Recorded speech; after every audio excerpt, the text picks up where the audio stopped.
नमस्कार। आकाशवाणी देहरादून से प्रस्तुत है प्रादेशिक समाचार। पहले मुख्य समाचार। राज्यपाल ने देहरादून में उत्तर क्षेत्र के कुलपतियों के सम्मेलन को संबोधित किया। उच्च शिक्षा प्रणाली को तकनीकी नवाचारों के साथ जोड़ने पर जोर दिया। राज्य सरकार प्रदेश की महिलाओं को जल्द ही सस्ता गल्ला व्यापार से जोड़ेगी।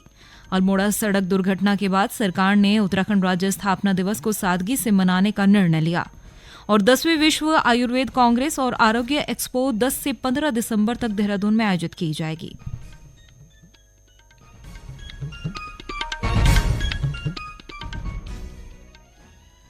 समाचारों के साथ मैं प्रियंका मलिक और अब समाचार विस्तार से। राज्यपाल लेफ्टिनेंट जनरल गुरमीत सिंह ने उच्च शिक्षा प्रणाली को तकनीकी नवाचारों से जोड़ने पर विशेष बल दिया है। उन्होंने कहा कि इस तरह से ऐसे प्रगतिशील समाज की स्थापना की जा सकेगी जो ज्ञान, अनुसंधान और नवाचार पर आधारित होगा। राज्यपाल ने तकनीकी एकीकरण में ग्रामीण और दूरदराज के क्षेत्र के विद्यार्थियों को भी समान अवसर देने पर जोर दिया। राज्यपाल आज देहरादून के एक निजी चिकित्सा विज्ञान संस्थान में आयोजित उत्तर क्षेत्र के कुलपतियों के सम्मेलन को संबोधित कर रहे थे। ये 2 दिवसीय सम्मेलन भारतीय विश्वविद्यालय संघ द्वारा आयोजित किया गया, जिसमें नॉर्थ जोन के 100 से अधिक विश्वविद्यालयों के कुलपतियों ने हिस्सा लिया, जबकि कई कुलपति इस सम्मेलन में वर्चुअली रूप से जुड़े। राज्यपाल ने कहा कि आज उच्च शिक्षा का परिदृश्य एक उल्लेखनीय परिवर्तन के दौर से गुजर रहा है। जैसे जैसे वैश्विक परिवर्तन की गति तेज हो रही है, प्रौद्योगिकी हमारे जीने, काम करने और सीखने के तरीके को बदल रही है।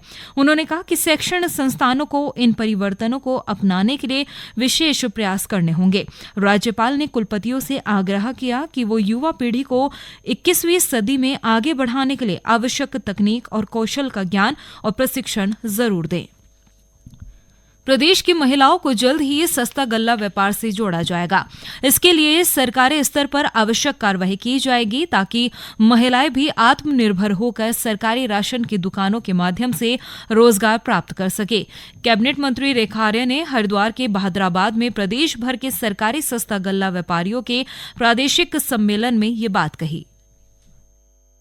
हमारी जो महिला राशन डीलर हैं, हमारे पास में अब शेष जितनी दुकानें खोली जानी हैं, उन दुकानों के लिए हम महिला राशन डीलरों के लिए विज्ञप्ति निकालेंगे ताकि महिलाएं आर्थिक रूप से स्वावलंबी बने और महिलाएं समाज हित में जो उनकी भूमिका है उसको वो अदा कर पाए। तो एक माध्यम जो है वो सस्ता गल्ला विक्रेता बनकर भी जो है वो समाज सेवा कर सकती है। तो ये भी एक रास्ता उनके स्वावलंबी बनने के लिए खोला जा रहा है। तो एक बड़ी घोषणा जो है आज महिलाओं के हित में लिया गया है। सम्मेलन के दौरान राशन विक्रेताओं ने कैबिनेट मंत्री रेखा आर्य के समक्ष अपनी मांगों को रखा, जिसमें प्रमुख रूप से लंबित लाभांश का भुगतान करने, बेचे जाने वाले राशन के लाभांश का भुगतान ऑनलाइन करने तथा राशन डीलरों का बीमा करवाने जैसी समस्याएं शामिल थी। श्रीमती आर्य ने कहा कि सरकारी सस्ता गल्ला व्यापारियों के सम्मेलन में जो जायज मांगे रखी हैं उनका शीघ्र निस्तारण किया जाएगा। तो राशन डीलर भी किसी भी प्रकार से परेशान नहीं होने चाहिए, उनकी समस्या का निस्तारण होना चाहिए। तो कुल मिलाकर उनका इतना कहना होता है कि जब हम राशन को सही समय पर लोगों तक पहुंचाने का काम कर रहे हैं तो हमें भुगतान भी सही समय पर प्राप्त हो जाए। और जब सब चीज़ें ऑनलाइन हो गई हैं तो ऑनलाइन ही हमें भुगतान कर दिया जाए, उसके लिए बहुत लंबा समय ना लिया जाए। ये उनका आग्रह है तो उस पर मैंने उनको आश्वासन दिया है। हमारी यही कोशिश होगी कि जैसे ही वो राशन वितरित कर दे वैसे उनको भुगतान हो जाए। उस प्रक्रिया को हम थोड़ा सा तेजी में करेंगे। केंद्र सरकार ने आवश्यक खाद्य पदार्थों की कीमत को स्थिर रखने के साथ साथ किसानों को उचित मूल्य सुनिश्चित करने के लिए भी कई कदम उठाए हैं। इस क्रम में उपभोक्ता, खाद्य और सार्वजनिक वितरण मंत्री प्रहलाद जोशी ने आज नई दिल्ली में भारत ब्रांड चावल और आटा योजना के दूसरे चरण का उद्घाटन किया। भारत ब्रांड आटा 30 रुपये प्रति किलोग्राम और भारत ब्रांड चावल 34 रुपये प्रति किलोग्राम के मूल्य पर उपलब्ध है।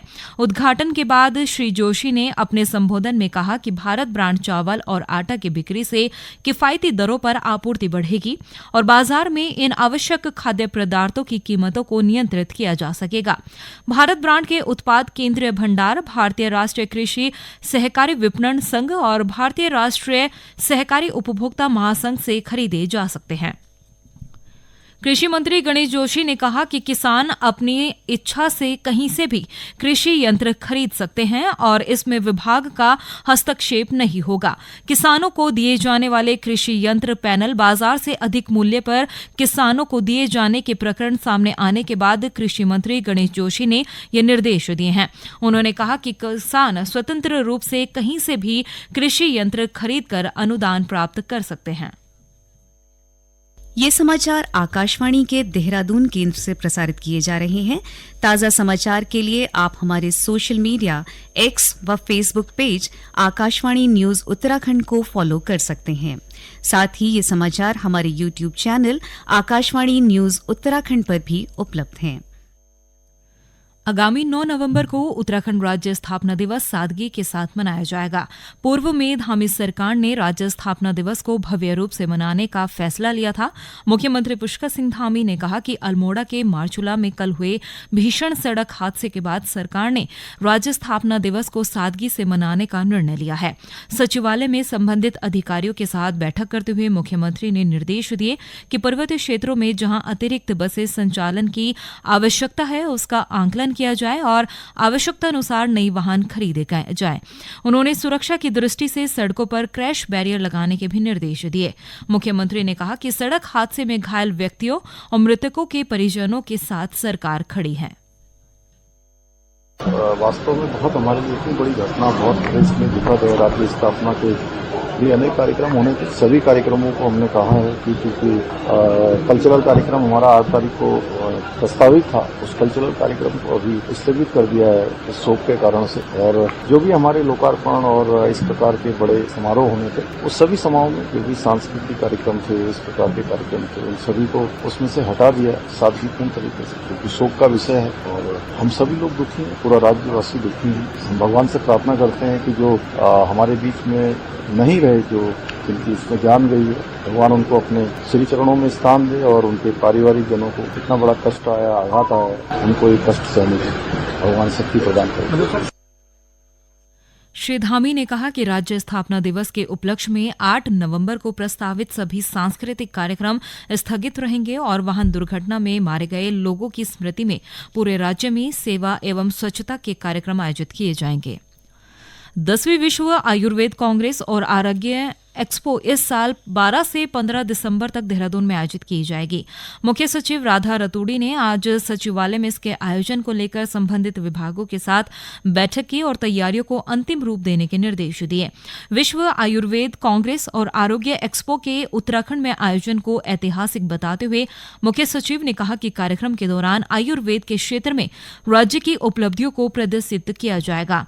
उन्होंने आयोजन के दौरान सभी आयुष हितधारकों, आयुर्वेदिक शिक्षण संस्था, उद्यमियों और राज्य एवं केंद्रीय स्तर के संगठनों, आयुष औषधि पौध क्षेत्र, आयुष हेल्थ केयर से जुड़े सभी लोग और अंतर्राष्ट्रीय प्रतिनिधियों की भागीदारी सुनिश्चित करने के निर्देश दिए। गौरतलब है कि अभी तक राष्ट्रीय और अंतर्राष्ट्रीय स्तर के 4,500 डेलीगेट्स आगामी वर्ल्ड आयुर्वेद कांग्रेस के लिए पंजीकरण करवा चुके हैं। पंजीकरण 15 नवंबर तक किए जा सकते हैं। वर्ल्ड आयुर्वेद कांग्रेस का लक्ष्य आयुर्वेद का वैश्विक स्तर पर प्रचार प्रसार करना है। इस योजना में इस साल देश भर से आयुष और आयुर्वेद क्षेत्र से जुड़े प्रतिनिधि, संस्था, संगठन, एनजीओ के साथ ही Europe, Africa, Asia, Latin America, North East Asia के विभिन्न देश हिस्सा लेंगे। 10वीं world Ayurveda Congress and Arogya expo की थीम डिजिटल हेल्थ रखी गई है।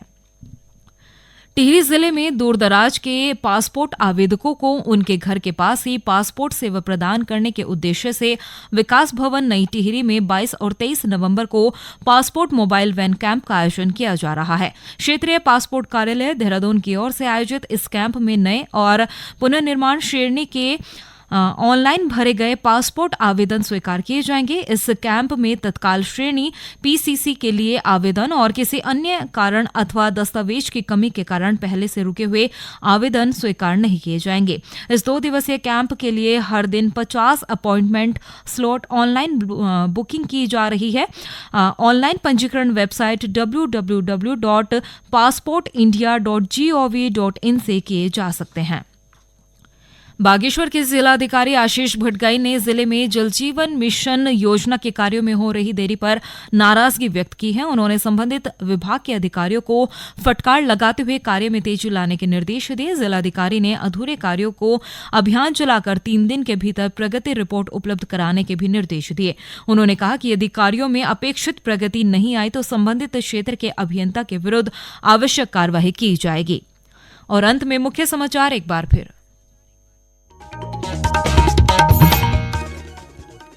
राज्यपाल ने देहरादून में उत्तर क्षेत्र के कुलपतियों के सम्मेलन को संबोधित किया। उच्च शिक्षा प्रणाली को तकनीकी नवाचारों के साथ जोड़ने पर जोर दिया। राज्य सरकार प्रदेश की महिलाओं को जल्द ही सस्ता गल्ला व्यापार से जोड़ेगी। अल्मोड़ा सड़क दुर्घटना के बाद सरकार ने उत्तराखंड राज्य स्थापना दिवस को सादगी से मनाने का फैसला लिया है। और 10वीं विश्व आयुर्वेद कांग्रेस और आरोग्य एक्सपो 12 से 15 दिसंबर तक देहरादून में आयोजित की जाएगी।